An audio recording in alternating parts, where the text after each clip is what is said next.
Hi everyone, this is Leanne from Crafty Creatures, and today I'm going to begin by showing you how to paint the background of your wood sign. The pieces from your kit that you will need to begin this first part of your DIY project are the board itself, your plastic cup, your largest paintbrush you received, and your strip of paints. Now, your strip of paints has two colors that are the same. That would be your background color, and then one color that is the highlight or text color that you will be painting in step 2 of this project. We have pre-filled up our plastic cup with a bit of water. You'll see the cup has some details and markings at the bottom. We've filled up the water so that there's enough up to the top of all of those markings just to begin what we are doing as a washed background. Now, depending on which board design you chose for this project, you will potentially have a different color from a friend. The darker the color you chose, you won't need as much paint in your mixture for the wash compared to white or sheepskin as the lightest colors. We're going to begin by just opening one of our background colors and starting with that.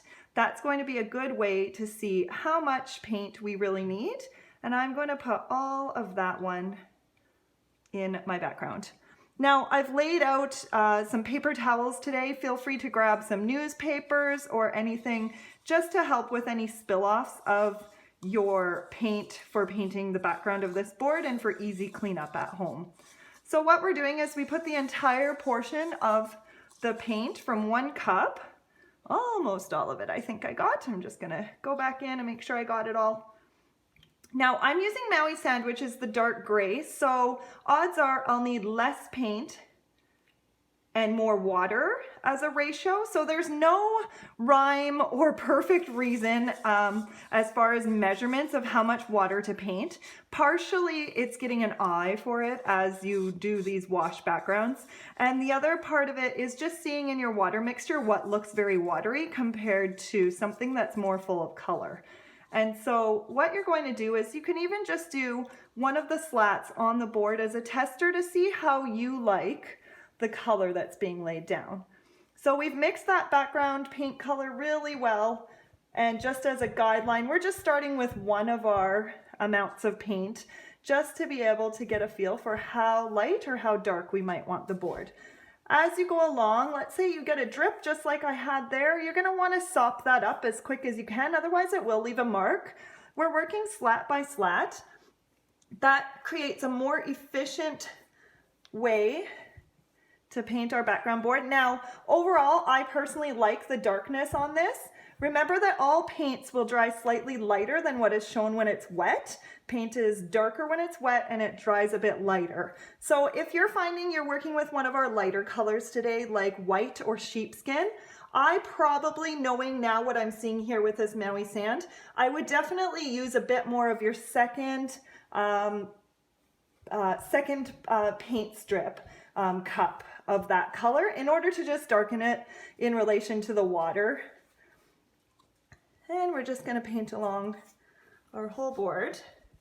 I'm doing the top surface first in order to just be consistent, just in case I wet some slats as I go further along. So I'm going to do the entire top, and then what we're going to do is we're going to come to the sides, and we're going to work on the sides as we go. I'm just brushing off any real excess drippings as I work.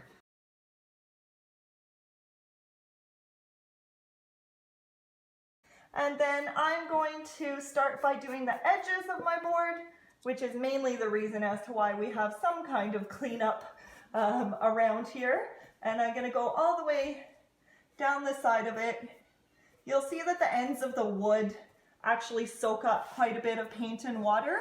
So you'll need a pretty heavy brush of paint to be able to fill that in with color.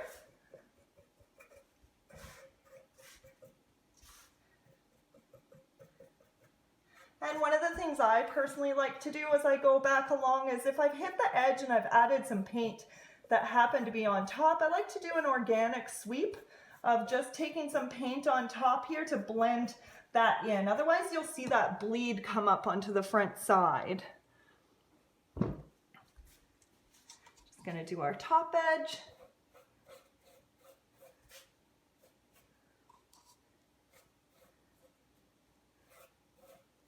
And then just because of my workspace here, I gotta rotate our board completely to get my other edge over here.